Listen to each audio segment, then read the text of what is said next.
Quem faz a história diante do Pai é quem invoca o seu nome. A vida do crente, a vida do cristão é de busca. Buscar-me-eis e me achareis quando me buscardes de todo o coração. Vocês estão certíssimos de estarem aqui buscando a face do Senhor, buscando a graça, buscando o poder, buscando o favor do Senhor.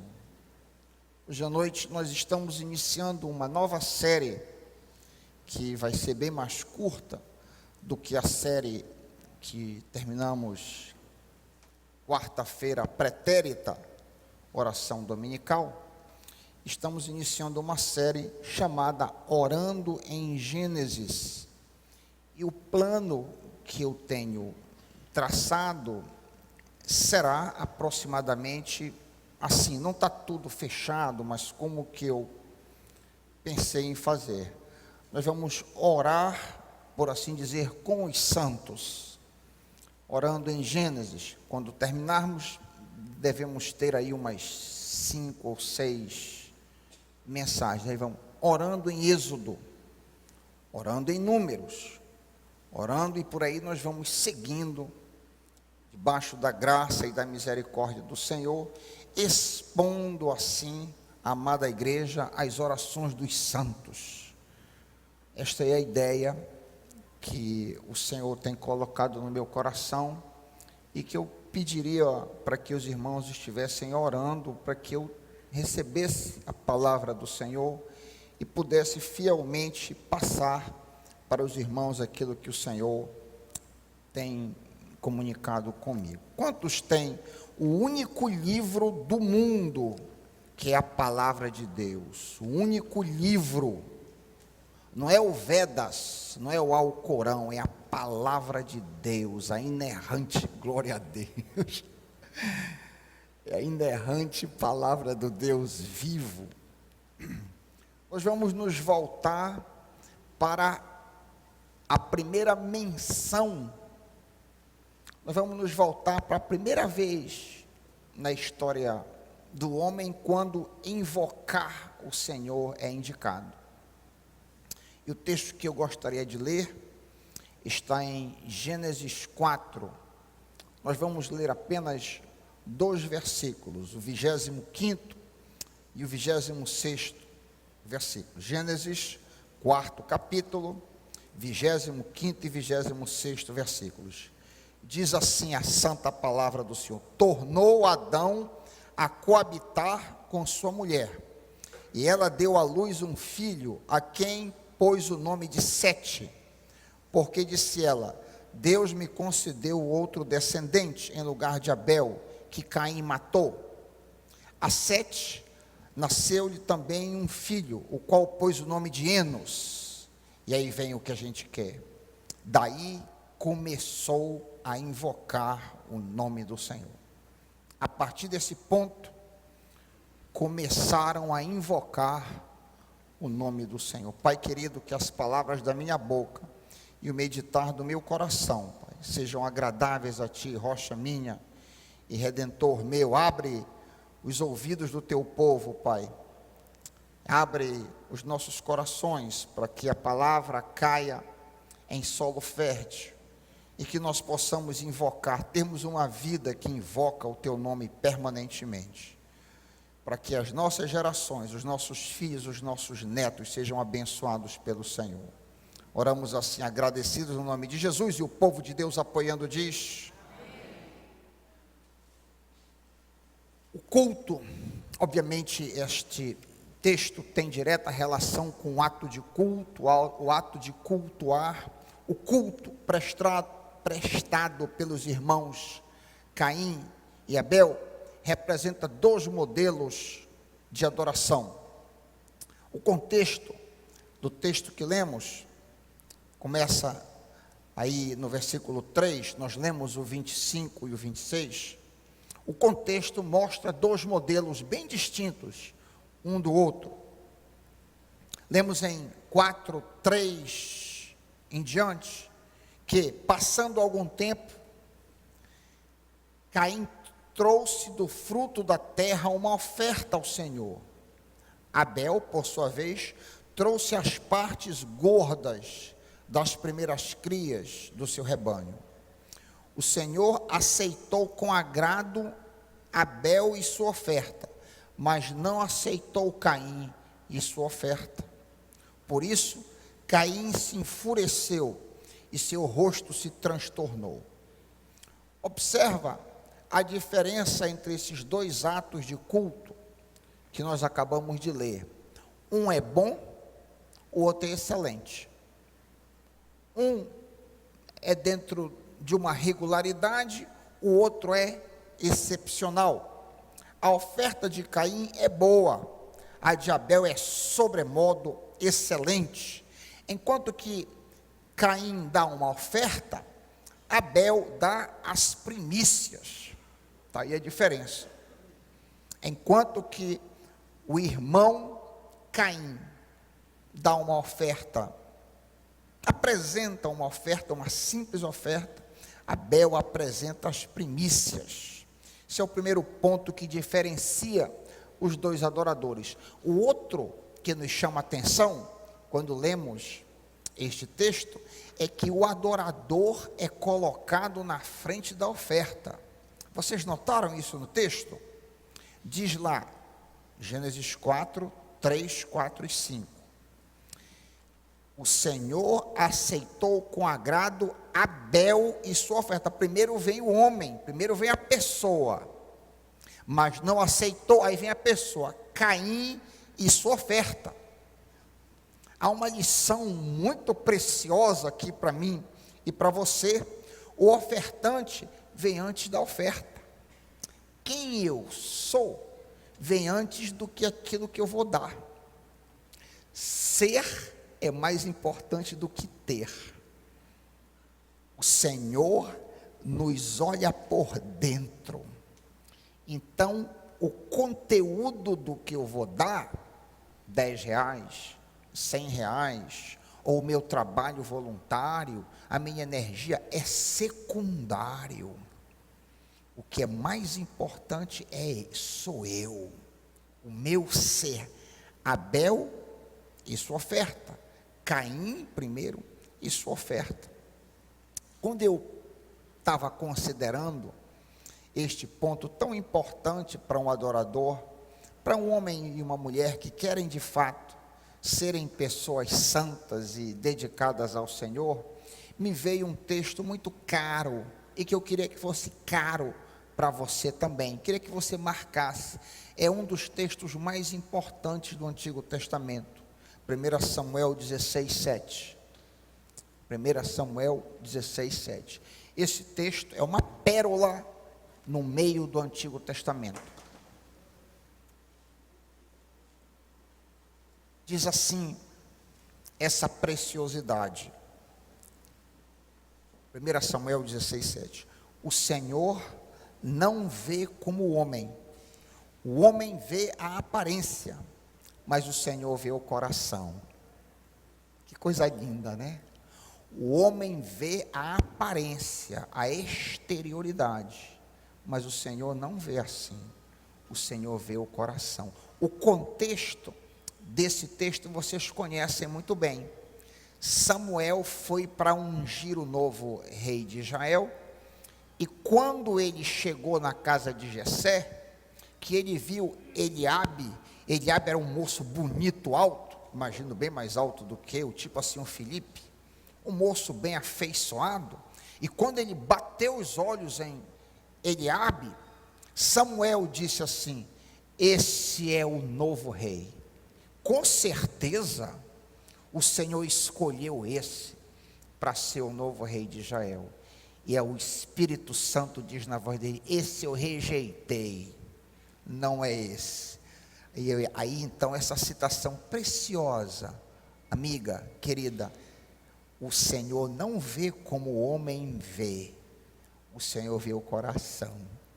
Todos os filhos de Jessé passaram diante do profeta Samuel, e o Senhor recusou todos eles, e até que Samuel disse, vem cá, mas tem algum sobrando? E Jessé disse, tem um moleque pastor que é o mais novo que está tomando conta das ovelhas, manda buscar. o menino, e entra aquele garoto ruivo, e o Senhor diz: é esse que eu quero, porque não é o exterior, é o interior. Abel e sua oferta, Caim e sua oferta. Primeiro eu, depois aquilo que eu faço, que eu prego, evangelizo. Isso é que conta para o Senhor. O texto de Gênesis 4, 3 e 5, que nós acabamos de nos referir, é a descrição do primeiro ato de adoração da criatura ao Criador. A religião é um fenômeno universal. O homem é um adorador inveterado. Não há cultura no mundo em que o homem não adore alguém ou alguma coisa. Você pode ir para as matas, para os incas, para a China, onde quer que você vá, o homem está adorando alguém ou alguma coisa. Quando o homem cessa de adorar ao Criador, o Deus verdadeiro, ídolos variados ocupam o seu coração. Nos nossos dias, os ídolos variam bastante, mesmo entre nós, mesmo entre muitos de nós que nos chamamos cristãos. O ídolo da fama é muito adorado, o ídolo do dinheiro, o ídolo da música, o ídolo da posição social, o ídolo do sexo, o ídolo do nome, tem um nome, o ídolo do holofote, o ídolo do ego, o ídolo da carreira, até mesmo coisas mais dignas como o ídolo do esposo, o ídolo dos filhos, o ídolo do namorado ou da namorada, o ídolo dos planos e outros tantos ídolos que compõem o panteão dos deuses daqueles que não colocam o Criador, o Deus verdadeiro, em primeiro lugar. Aparentemente, Caim buscava congratular-se a si mesmo, quando ele apresentou uma oferta que não era o melhor, mas era simplesmente uma oferta. Ele estava cumprindo um mero ritual, ele estava adorando a si próprio, cumprindo um rito. Será que muitos de nós não cumprimos ritos também? Quando chegamos à igreja para ver alguém, para obter alguma coisa, será que isso também não se enquadraria neste rito, tal qual Caim fez? Como podemos saber, querido? Talvez você esteja pensando, mas como que a gente pode saber, abre aspas, que o Senhor aceitou com agrado Abel e sua oferta, mas não aceitou Caim e sua oferta, como diz o texto? É possível que o fogo do céu, tal qual o fogo com Elias, o fogo do céu caiu sobre a oferta de Abel e não caiu sobre a oferta de Caim. É uma conjectura, mas é uma conjectura muito apropriada à luz de outros textos do Antigo Testamento. E pelo fato de que o fogo do céu, e aqui eu estou assumindo que essa é a interpretação, pelo fato do fogo do céu não ter caído sobre a oferta de Caim, ele se enfureceu e seu rosto se transformou, diz o texto que lemos. Uma chance é dada a Caim pelo Criador, Gênesis 4, 6 e 7, prosseguindo adiante. Por que você está furioso? Por que se transtornou o teu rosto? Se você fizer o bem, não será aceito, mas se não fizer, saiba que o pecado o ameaça à porta. O pecado, ele deseja conquistá-lo, mas você precisa dominá-lo. O pecado jaz à porta, o Senhor falou a Caim. O mesmíssimo desafio é colocado diante de mim e de você diariamente. Nós, eu e você, somos chamados aqui à aplicação prática deste texto, de uma maneira muito prática para a sua vida. Eu e você somos chamados a dar as nossas primícias, o nosso próprio corpo, as nossas mentes, o nosso coração, o nosso tudo, entregar o nosso melhor, entregar o nosso próprio ser diante do Senhor, e assim, somente assim, seremos aceitos. Porém, a tentação jaz à porta, e nós precisamos vencê-la dia a dia. Isso é a vida cristã, é a vida de luta diária. Acorda de manhã para vencer aquele dia. Durante muitos anos da minha vida, quando adolescente, eu tinha muito em mente, talvez de uma maneira um tanto automática, que ser cristão era vir à igreja aos domingos. Isso nunca foi dito explicitamente, mas era assim que eu via a fé cristã. Talvez um entendimento bastante limitado, mas Jesus disse que aquele que quer ser meu discípulo, tome dia a dia a sua cruz e siga-me. Então eu sou chamado diariamente a dar o meu melhor para o Senhor e vencer as minhas tentações. A vitória virá através de dois eixos. O primeiro, o auxílio do Espírito Santo. Tenho dito muitas vezes aqui desse púlpito que nós precisamos nos encher do Espírito Santo.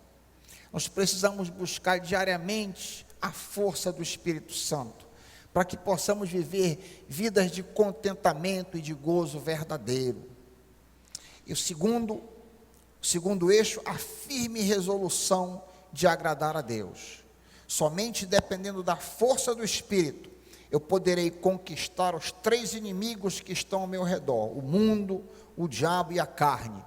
E simultaneamente eu necessito me esforçar a fim de cooperar com o Espírito Santo, através de ações e atitudes que não me exponham ao pecado. Qualquer coisa que me faz pecar, eu devo evitar. Aí, o computador, a banca de revista, aquela pessoa que eu sei que me irrita lá no trabalho e que eu posso evitar, então é melhor não cruzar caminho com ela, até com que eu cresça de tal forma que eu posso conviver com ela.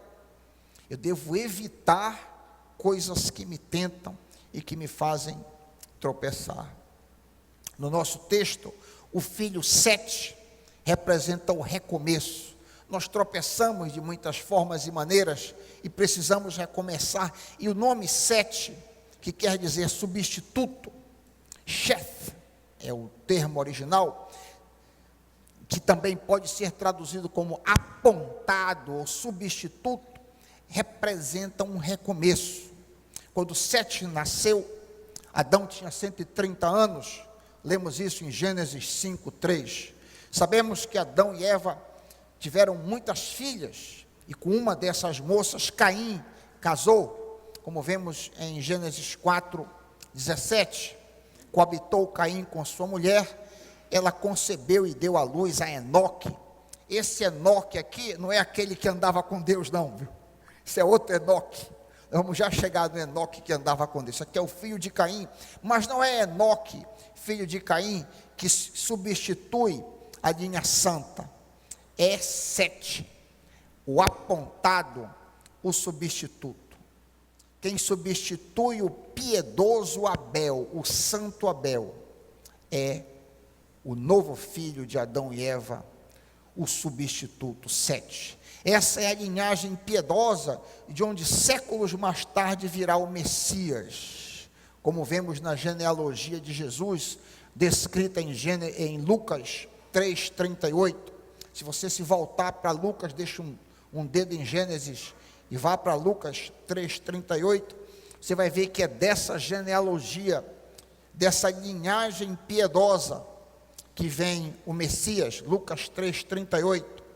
Cainã, filho de Enos, Enos, filho de Sete, Sete, filho de Adão, e este, filho de Deus. É essa linhagem aí, separada, a linhagem abençoada, de onde provém o Messias. A linhagem de Caim é a linhagem maldita, a linhagem amaldiçoada. Essa linhagem rapidamente afunda em grotesco pecado.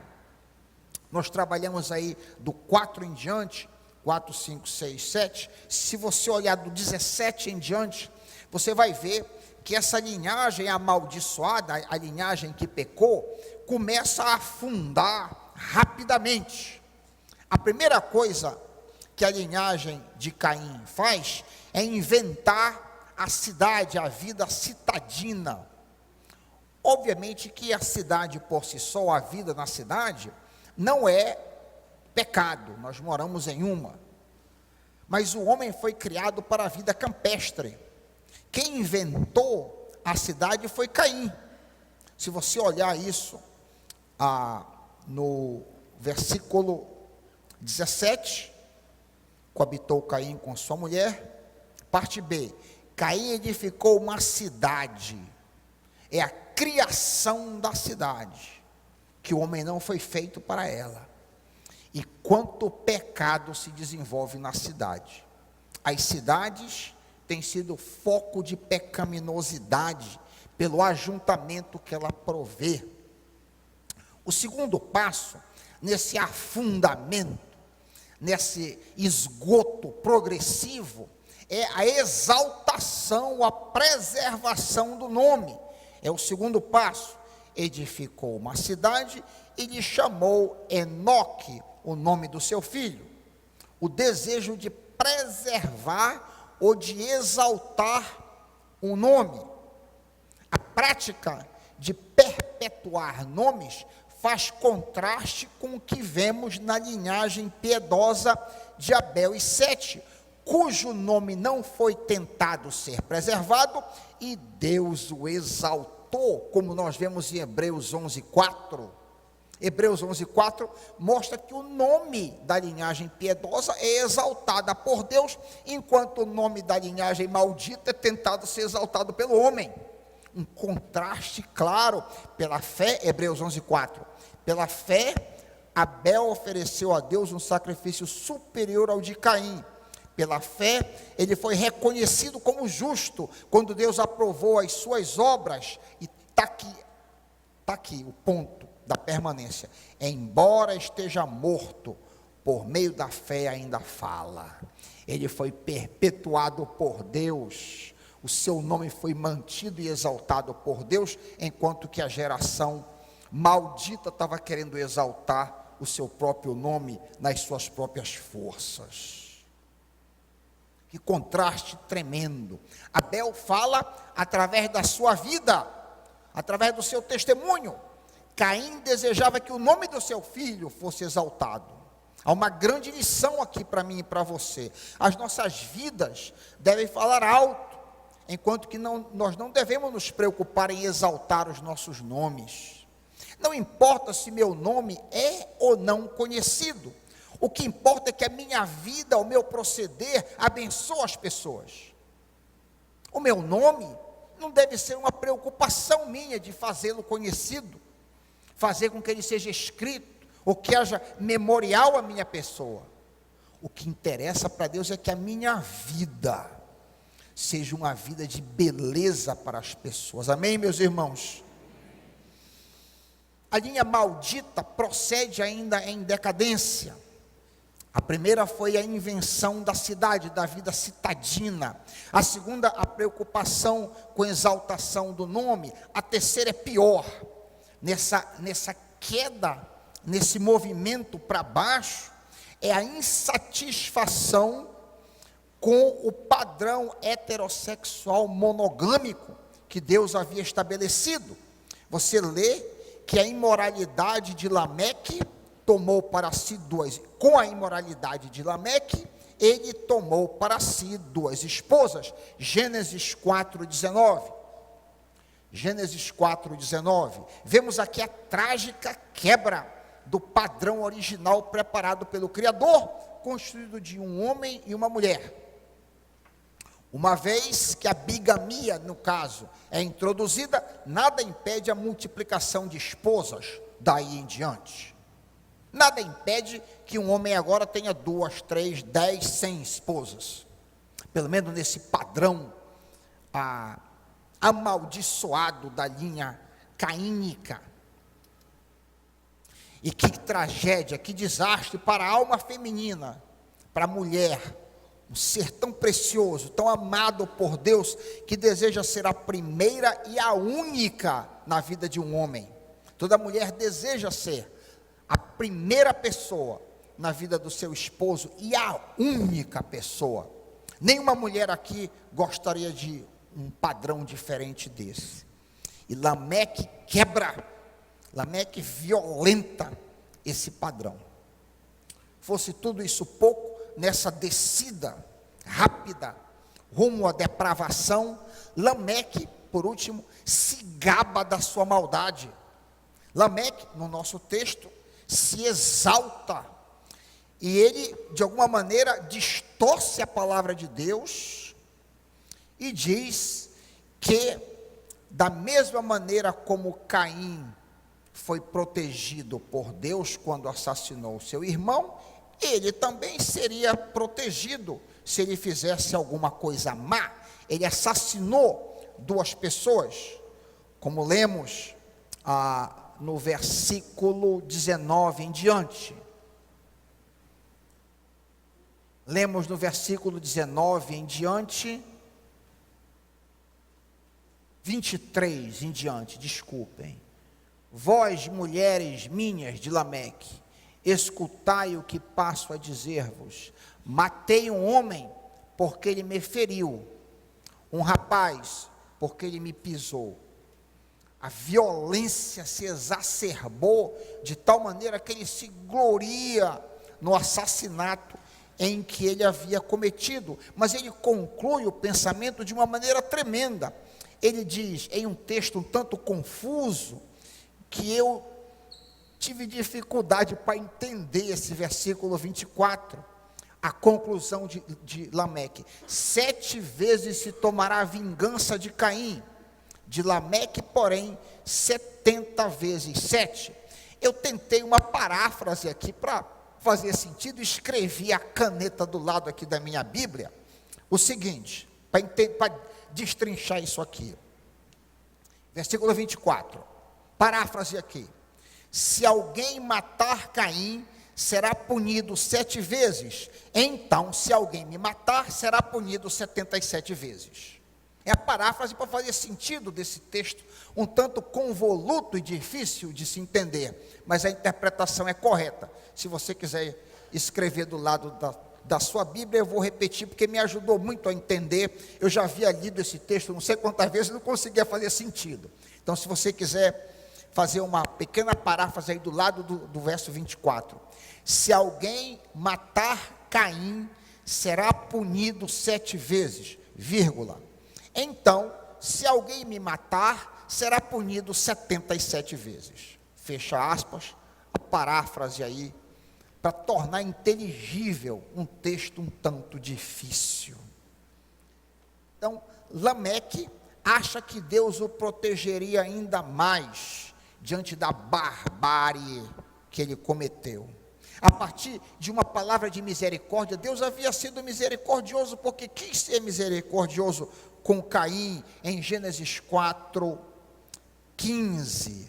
Gênesis 4:15, Deus havia dado um sinal de proteção ao assassino Caim. Se alguém matar Caim, sofrerá 7 vezes a vingança. Então o Senhor colocou aquele sinal para que ninguém tocasse em Caim, um sinal de proteção e de perpétua vergonha. Lameque achou que Deus, assumiu que Deus ia protegê-lo também. Isso aqui é mais ou menos como gente que peca e diz, não, eu sou crente, eu estou salvo, está tudo bem, não tem problema.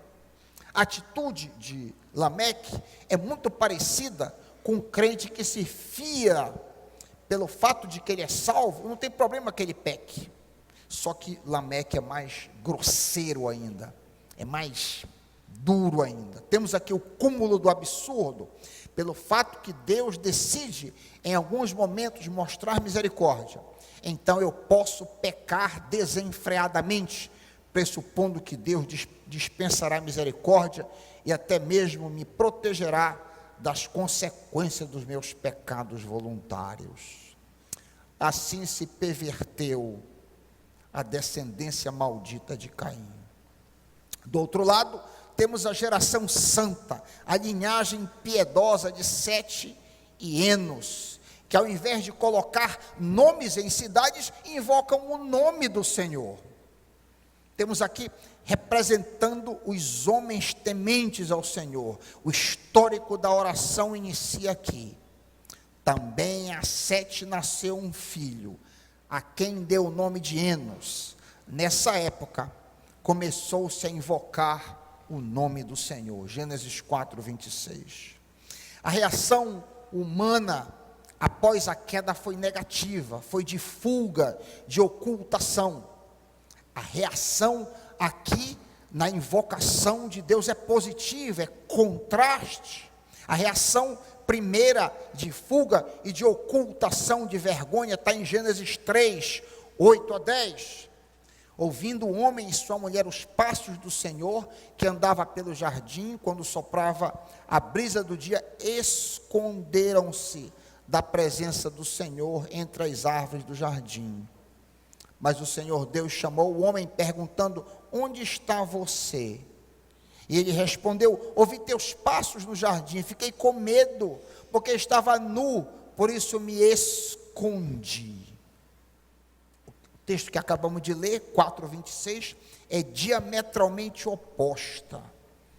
Houve uma busca, uma invocação pelo nome do Senhor, uma exposição: eu quero Deus da minha vida, que é o contrário da primeira reação.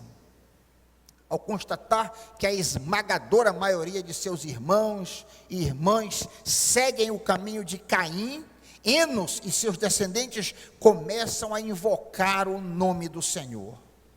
Olha o contraste. Notemos que o resultado dessa oração é encorajador, pois Enos tem vários descendentes santificados. Em sua linhagem, nós vemos o santo Enoque. Está aqui esse Enoque aqui que a gente ouve tanto falar. É o Enoque cujo nome foi exaltado, e não o Enoque que queria ser exaltado dando nome a uma cidade. Amém, meus irmãos? Enoque andou com Deus e já não foi encontrado, pois Deus o havia arrebatado. Interessante aqui a paridade, que enquanto que o sétimo homem, depois de Adão, através da linhagem de Caim, atinge o cúmulo da maldade, Lameque. Lameque é o sétimo homem. Se você imaginar aqui Adão, Lameque vem descendo, ele é o sétimo homem, ele vai no lugar mais baixo da maldade. Por outro lado, Enoque é o sétimo homem positivo que sobe e é arrebatado. São movimentos contrários, belíssimo isso aqui. São movimentos opostos. Enoque, o sétimo após Adão, através de Sete, atinge o cúmulo da piedade, sendo arrebatado por Deus. São dois movimentos antagônicos. Enquanto que a linhagem maldita afunda para o inferno, a linhagem santa sobe aos céus. Aleluia. Ainda dentre os santos que invocam o nome do Senhor, temos o patriarca Noé, homem justo e íntegro entre o povo que andava com Deus, na mesma linhagem piedosa. Vai notar também que a genealogia amaldiçoada é obviamente ignorada pelo cronista de Israel quando lista os patriarcas. É interessante que eu me esforçar para que o meu nome seja conhecido, recebe de Deus uma ignorância total, como nós vemos em 1 Crônicas 1, de 1 a 4. Em contrapartida, a genealogia bendita vai de Sete ao santo Noé, o pai de um novo mundo. Como que Deus faz as coisas? Quem fará a história neste mundo é justamente aqueles que invocam o nome do Senhor. Quem faz a história neste mundo não são os grandes, os poderosos, aqueles que querem perpetuar os seus nomes, não. Quem faz a história nesse mundo são aqueles que invocam o nome do Senhor. Lemos em Gênesis 12, 7 e 8, os momentos iniciais da história do Pai de todos os que confiam em Deus, de todos os que invocam o Senhor, de todos os que têm fé no Criador. O Senhor apareceu a Abraão e disse: a tua descendência darei esta terra. Abraão construiu ali um altar dedicado ao Senhor que lhe havia aparecido. Dali prosseguiu em direção às colinas, a leste de Betel, onde armou o acampamento, tendo Betel a oeste e Ai a leste. Construiu ali um altar dedicado ao Senhor, e pela segunda vez aparece a expressão: invocou o nome do Senhor. Nós lemos a primeira, lá no 4:26, e aqui, no 12:7-8, pela segunda vez aparece: o santo que invocou o nome do Senhor. Esse ato de invocar o nome do Senhor, ou simplesmente orar a Deus, tem estreita relação com comunhão. O homem e a mulher, santo, separado, ora naturalmente, como se respira. Alguém que ama naturalmente deseja comunhão com o amado, e através da comunhão desenvolve amizade. Nas primeiras gerações daqueles que passaram a invocar o nome do Senhor, esta amizade evoluiu de tal modo que Deus acabou trazendo para si Enoque. Posteriormente, essa comunhão acabou fazendo de Abraão, a quem acabamos de ler, amigo de Deus. Abraão foi tido como o amigo de Deus, aquele que tem comunhão com Deus. Para este Abraão foi dada uma descendência de santos, gentios, eu e você, que invocamos o nome do Senhor. As coisas impossíveis podem acontecer com todo aquele que invoca o nome do Senhor. Assim lemos, para concluir, Romanos 4:16-17.